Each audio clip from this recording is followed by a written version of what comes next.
Welcome everyone to this session with Christian Keil. He is the Chief of Staff at Astranis. It's a Series C startup building next generation internet satellites to bring the whole world online. They are backed by the most forward-thinking VCs such as Lux Capital and 50 Years. He also has a newsletter, Silicon Valley Outsider, which helps folks outside of the San Francisco area to join startups and how to crush the jobs. Christian is also a Midwest native, earned his MBA from UC Berkeley, and is a multi-time startup founder. So if you haven't subscribed to his newsletter yet, feel free to do so. Over to you, Christian. Absolutely. Thank you so much. And thanks for hosting. This is a perfect event for what I like to do. Really, one of my big goals in life, now that I've been in San Francisco for a little while, is helping people outside San Francisco get access to the lessons that I didn't have when I was trying to break in. When I was trying to learn about startups and get to know what this whole world is about. So thanks so much for hosting this event, and thanks so much for having me. I really appreciate it. Thank you. So thank you so much for having me. I'm excited to chat with you all. I think that there's one big takeaway that I want everyone to have from this session. And so I'll just say it right away.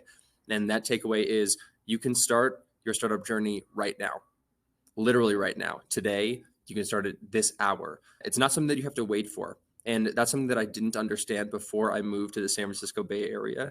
I thought that there were so many steps that you had to do before you were allowed to start a startup, before you could do one the right way. But that's not the case. So my personal journey will probably inform why that is, and it'll help you understand one path at least to getting to Silicon Valley and getting to these, crazy, fast-growing companies that are startups that you've presumably you're pretty interested in. So my journey was that when the very beginning, I thought that I was an ideas guy. Maybe you'd think you were an ideas person yourself. And what that meant was I thought that in order to start a startup, I just had to have a really good idea. That if I was smart enough, that if I saw the world in a unique way, if I had the right experiences, if I sat down in a room and wrote down as many startup ideas as I could, eventually I would find one that worked. So that was what I thought the joy and the trouble and the challenge of entrepreneurship was just coming up with a really good enough idea and basically being smart enough.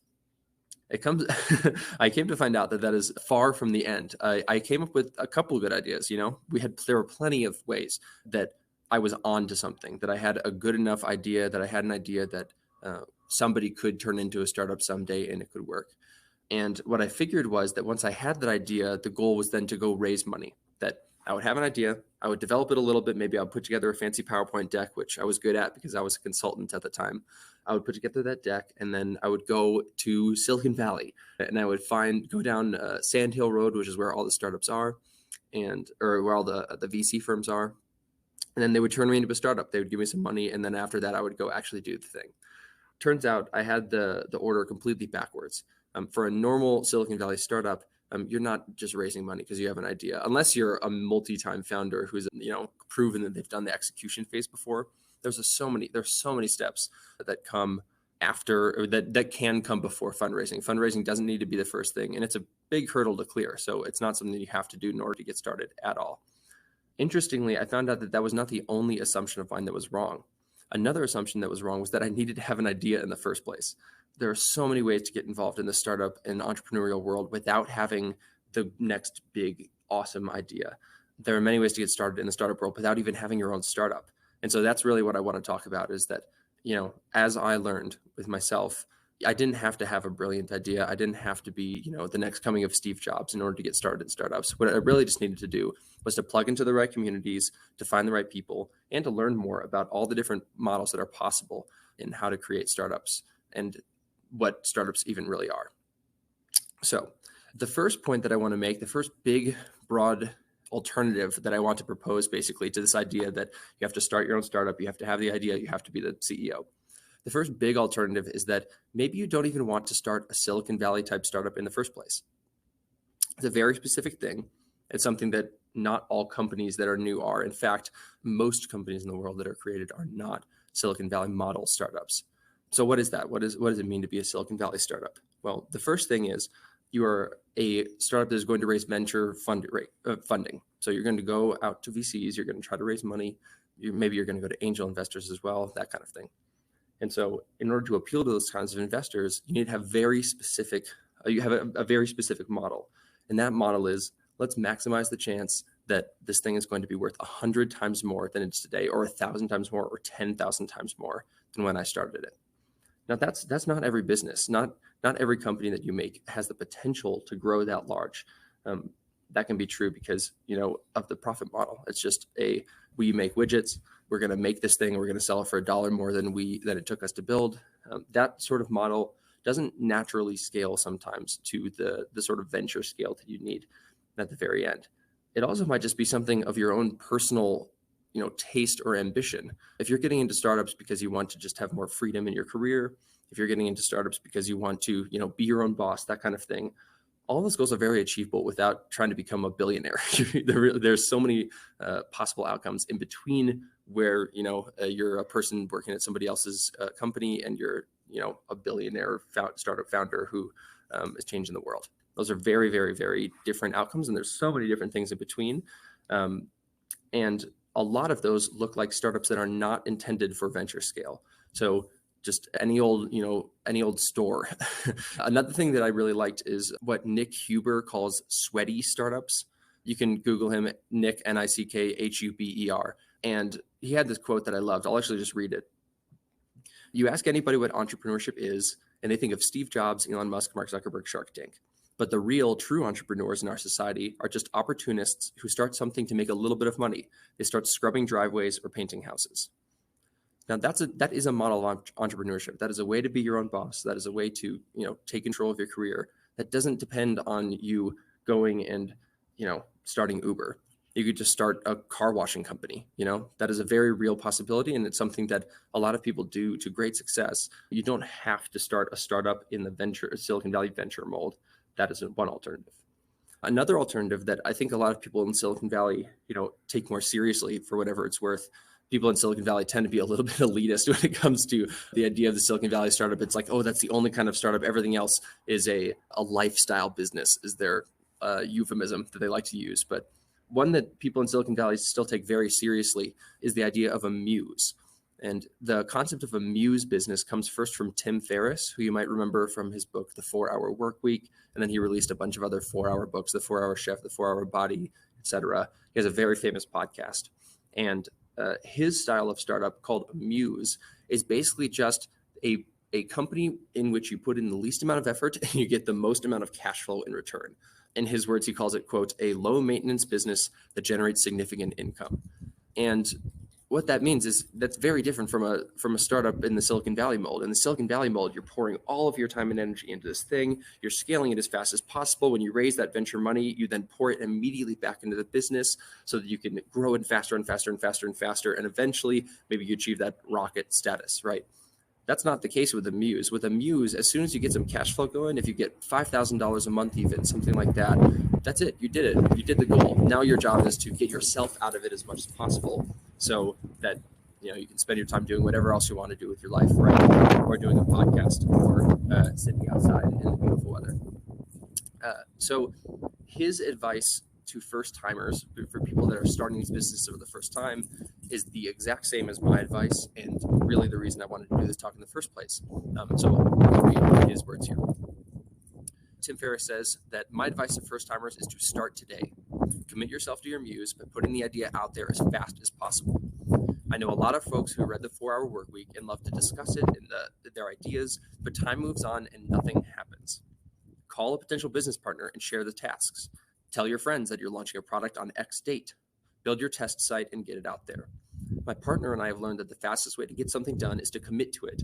You should always have time to perfect the product later. And that is absolutely 1,000,000% true in my experience. And really the key takeaway again, which is that you can get started immediately. Right now, you don't have to wait. You don't need more skills. You don't need anybody's permission. You can just get started now. And so I'll actually frame that as a challenge. And this is a challenge to everybody listening. What would it be like to start literally today with any kind of business? It doesn't have to be Silicon Valley style. It doesn't have to be, you're putting together slides on the perfect business model that's going to be the hockey stick growth trajectory. What can you do that's a sweaty startup? What can you do that's a muse? That's just a business that's going to generate you some cash flow, and then, you can basically walk away and it'll still run itself. What's a small experiment that you could do today to earn a single dollar? That is the challenge. I've given a version of this talk, and I've talked to a lot of students in the United States, mostly in the Midwest, which is where I come from, very different culturally from Silicon Valley. And the funniest thing is that I've given that challenge so many times, and I think only one person has ever taken me up on that offer. Only one person has really tried to earn that dollar in a day or started their project on the day that, I challenged them to. I will just say that person is doing awesome things. They actually started a newsletter themselves. The advice they were trying to get was, how can I be ready? How can I, prepare myself to do this thing? And my advice, as it is in most cases, is just start immediately, put it out now, launch it to 0 subscribers, and see what happens from there. And as far as I can tell, he's released a bunch of new editions of this newsletter. He's gone on to have at least hundreds of subscribers, which is really great. And he might even have more subscribers than me on my newsletter now, which is awesome. So yeah, that's the main takeaway from all of this. I think that I'll quickly say as well that there are many models to even working within Silicon Valley startups. You don't need to be the person that has the idea, especially if you're a business person. You can just be the person who helps commercialize somebody else's idea. That's super common. That is honestly, in my opinion, a better way to get involved as a founder or as a startup person, is to work with someone else's existing insight. This is particularly true for business people that are early in their careers. I myself tended to have a way more confidence than I deserved in those early days. But one of the models of Silicon Valley or one of the mental models around Silicon Valley founding is that you have to earn a secret in order to start a startup. And you are much likely to have done that after you've spent a career in a field, or you're at the forefront of some technology, which, maybe maybe you haven't done yet if you're a young business person. Another model for you joining a startup for you working in startups without founding a startup yourself is to work at a startup.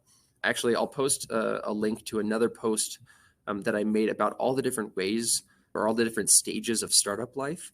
Most of the time people think of baby companies when they think of startups. They think of the just now founded companies. They think of, we are just now getting off the ground. We're a couple people in a garage working. But there are so many other things so many other stages of startup life. It's actually interesting. The other phase that people know about in startups is the hypergrowth phase, or, the place where we're hiring like crazy and we're growing like mad. That's a very different phase than the very beginning of a startup. When you're people working in a garage, you're not hiring all that much before your idea works. So it's interesting. People know of the phases, but they don't quite know that they're distinct. And, you can join a pretty stable startup. You can join a startup that has runway for years. A company like Astranis today, we're not fighting for our life daily anymore. It's not like we're going to disappear off the map tomorrow, which is, not what you could have said early in my days at Astranis when, we were a much smaller team and there's much higher variability. So there's many models to working at a startup. There's many ways to get involved, and you don't have to join a crazy, risky, early stage people in a garage type startup if you want to get involved. The final point I'll make before I turn it over to question and answer is that one of the most important things that you can do if you do want to get involved in startups, other than earning $1 today, which I know from experience that a lot of you will not take up that offer, even though you should. The biggest thing that I think you can do is just put yourself in the right community. And by being involved in an event like this, you're in a great spot. This is a good place to start. It's a good place to find people that are, compatriots that want to do the same sorts of things that you want to do. There are plenty of other groups online. There's tons of ways to get involved through online in Silicon Valley type things now that COVID has happened. Honestly, it's been a crazy couple of years for us, but it has opened up the world a little bit in terms of, what is available to do online versus what used to just happen in person. So I would recommend strongly that you look at communities like On Deck.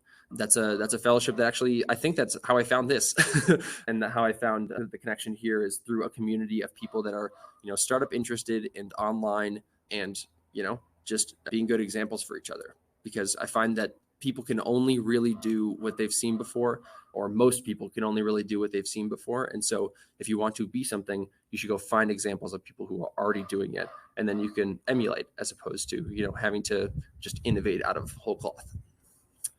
So I think that's about it. Thanks so much for having me. I'm happy to answer any questions that are coming in from the audience, but yeah, just again, key takeaways, start now. You don't need anybody's permission, and there's a million different models. You don't have to be some brilliant Steve Jobs in order to get involved in startups. Yeah, thanks, Christian. It was really great talk, and I think it resonated a lot with the audience. who are young people who want to start out in entrepreneurship, and also to also consider different models, that not everybody has to found their own style, but there are many ways to actually get involved in entrepreneurship and sort of contribute to the innovation landscape. And we actually have a couple of questions related to what you said. So one person asked how you would identify the right startup to join. I think you talked about that on your newsletter as well with the breakout list, but it would be great if you could elaborate on. Yeah, absolutely. So my biggest piece of advice is don't try to be the world's best startup picker. It's tempting to think that like, okay, if I apply the right rules and then I do the right search, that I myself will find the next big, huge, awesome startup. I think that's it's a common thing to think, but it's a danger, because there are people whose entire jobs are to pick the world's best startups, the ones that are the most likely to break out.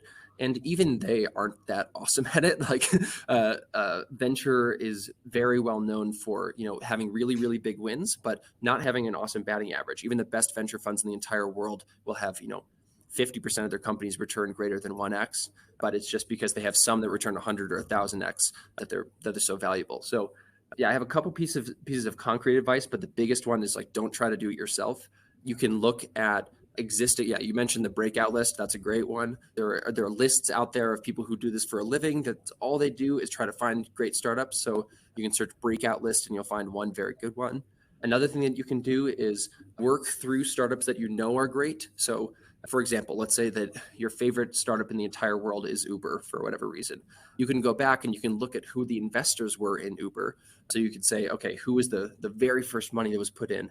I think actually Tim Ferriss was an early investor in Uber. Maybe that's not true, but so you can go find those people. And then the best part is a lot of these portfolios of these individual investors are public. So you say, okay, I found this person who was an early investor in Uber. They have now invested early in these other companies that I haven't heard of, and then you can apply to try to join those. That's actually the tip that, or something like that, is how I found Astranis. I found Astranis through Twitter of all places, but yeah, don't try to do all the work yourself. Just try to find existing people who are, picking startups for a living, and at least outsource that part of it. Yeah, it's a really good point. I actually also first came across Astranis actually through the portfolio of logs and 50 years, because two VCs that I kind of like, because they obviously focus a lot on deep tech and sort of global issues, and also actually came across Astranis right from the website. And I guess also in terms of joining startups, also many people are kind of focused on these breakout companies because of the sort of financial incentives, like getting equity in a high growth startup obviously is but maybe that this is also not necessarily the only thing you might be looking for, because there's many other things that might have compounding interest in your career, like maybe the skills you learn. Right, they might not be at a company that is a unicorn, a high growth company, but might be one where you actually get involved even in the leadership or in other things. Oh, 100%. Yeah. I mean, I would amplify that and say that I've seen this for myself, and I've now also seen it for my fiance, who recently just joined a startup herself. So if you're wondering if my, if I really give this advice, or I'm just like saying this, I really give this because I helped my fiance go through this exact same thing over the past month or so. And which startup did she join? Now that she just joined a startup called Tempo Automation. They basically, the green computer sheets or whatever, those are called printed circuit boards. She takes those they take those and turn them into printed circuit board assemblies, which is like a PCB is it to a PCBA as crust is to pizza. It's like you put the toppings on. Wow, that's really exciting. It's a very, very cool startup. Yeah. Yeah. And, it's actually been cool to see her join, because it's reminding me of a lot of the things I take for granted. Like, she had never been involved in hiring before. And then on day 2 of joining her startup, she was immediately, hiring new people to join the company. So it's cool to remember those skills that, yeah, I had never done that before Astranis either, but now I've done it like hundreds of times. So you just like forget that it's not an experience that you might have got otherwise. Yeah, exactly. Totally.